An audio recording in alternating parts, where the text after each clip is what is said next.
We spoke to Frixio, who assured us that Ramu was no threat to Gridania, which was good enough for Papalimo and Ida, so they left with the good news.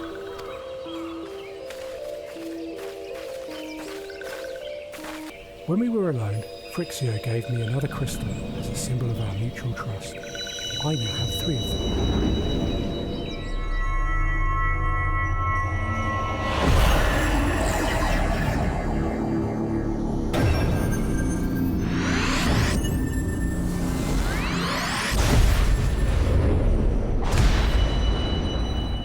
When I got back to the Waking Sands, Minfilia and Alphino were discussing the news.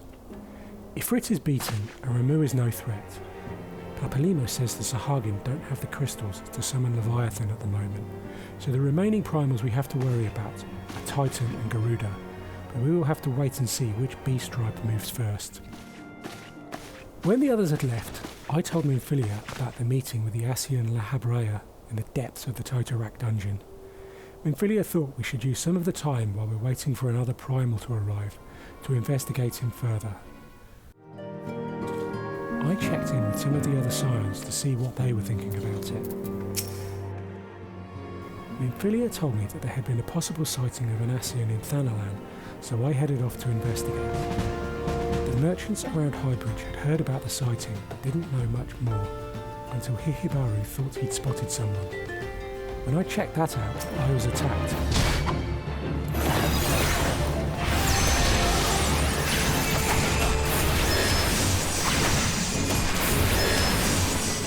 Though of course I emerged victorious, and with a scroll apparently dedicated to Ralga, god of the Alamegans.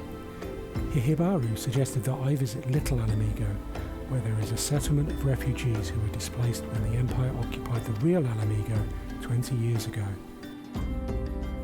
When I got there, I was surprised to find they were not particularly welcoming to outsiders.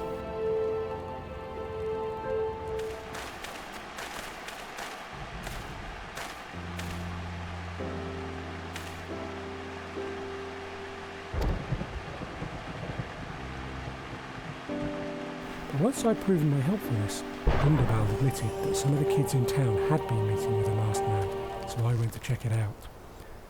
I spoke to Wilred, and a few of his mates attempted to jump me. This ended badly for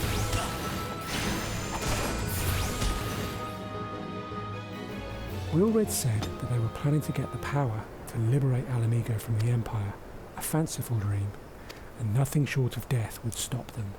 Careful what you wish for, Wilred. I uncovered a plan to steal crystals from the Amalja, and where there is a crystal theft, there's surely a primal in the background, so we headed off to stop them. It turned out that Wilred's gang had bitten off rather more Amalja than they could chew.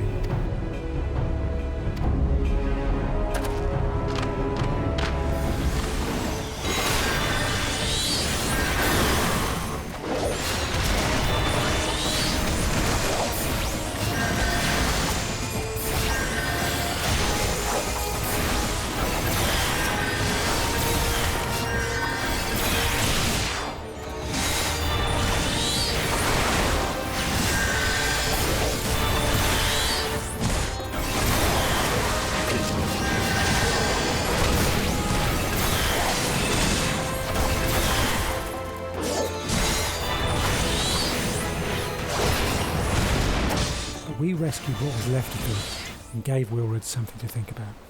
I am sure he has learned a valuable lesson. With Little Alamigo calm again, Minfilia said that I should investigate another possible sighting in the North Shroud. In Forecourt Float there were some rumours about a giant floating eyeball, but more significantly there were definitely a lot of murdered young women with their faces torn off, which is pretty dark.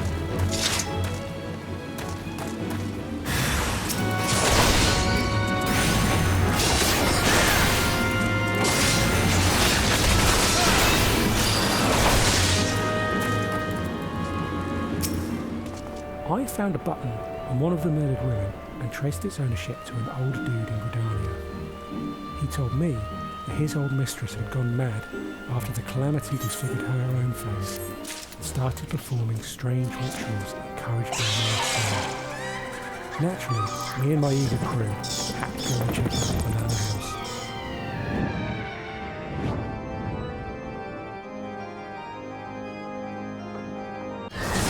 giant eyeball and various scantily clad keyholders didn't slow us down too much. And when we emerged from the cellarage with a bloody parchment, we were able to access the white room to confront Lady Amandine, who was quite mad.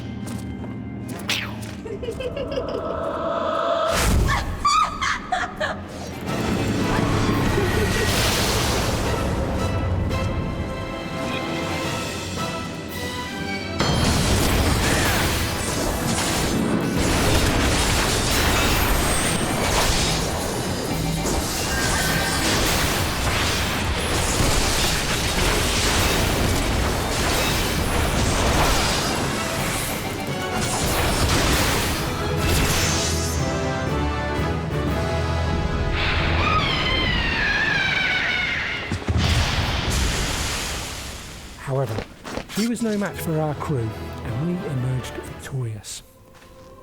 A couple of Lahabrea's lackeys in black masks turned up, but didn't advance the plot, so I returned to the Waking Sands.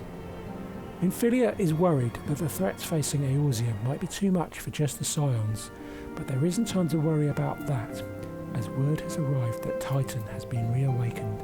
The last time he was a problem, the company of heroes took care of him, so I headed to Lenosha to track down someone who was prepared to help us now.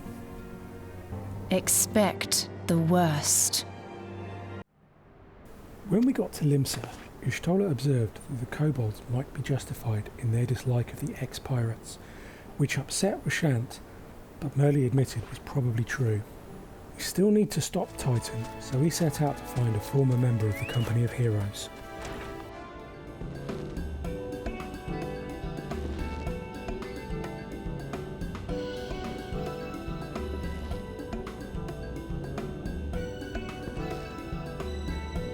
This guy was not it. But in the end, he did point us to Whiskeyit, who grudgingly agreed to help. Y'shtola made it clear on multiple occasions that there was no time to lose. So Whiskeyit decided to employ my skills as an accomplished warrior to fetch ingredients for a banquet. This lad made me get a big egg. This old cat dude wanted some worm meat.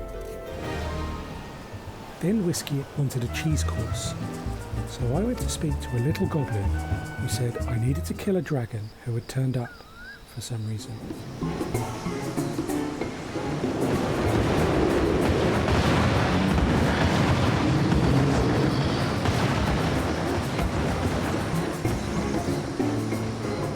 So me and my pals went in.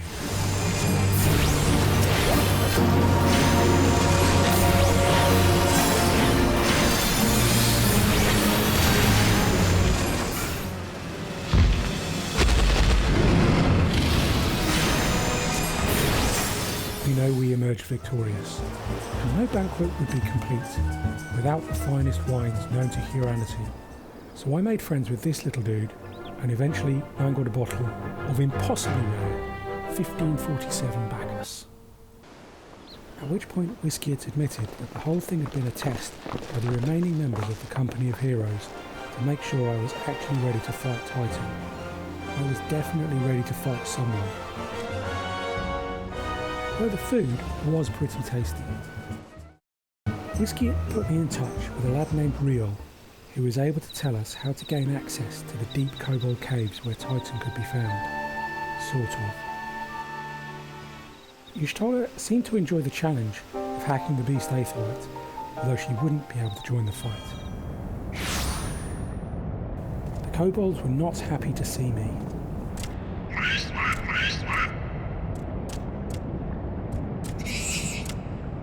But this just shows you shouldn't trust truces with pirates.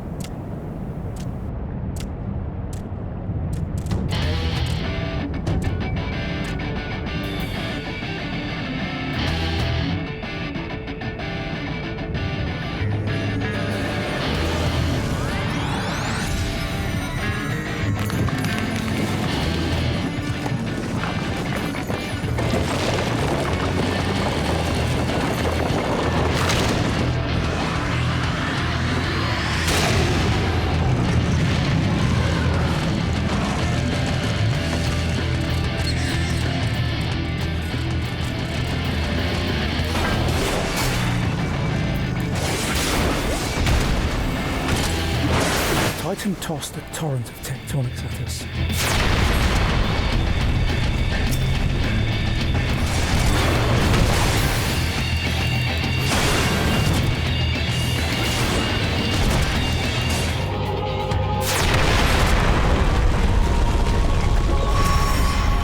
We bravely battled back.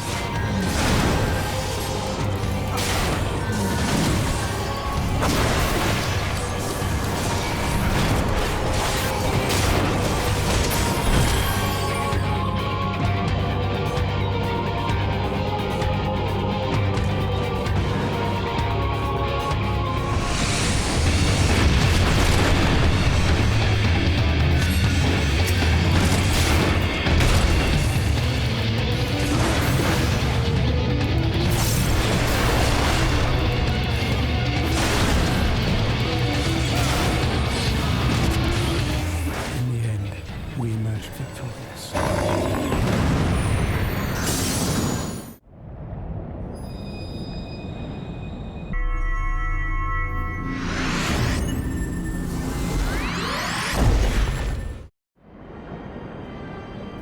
Just like with Ifrit, it turned out Nero had been spying on the fight.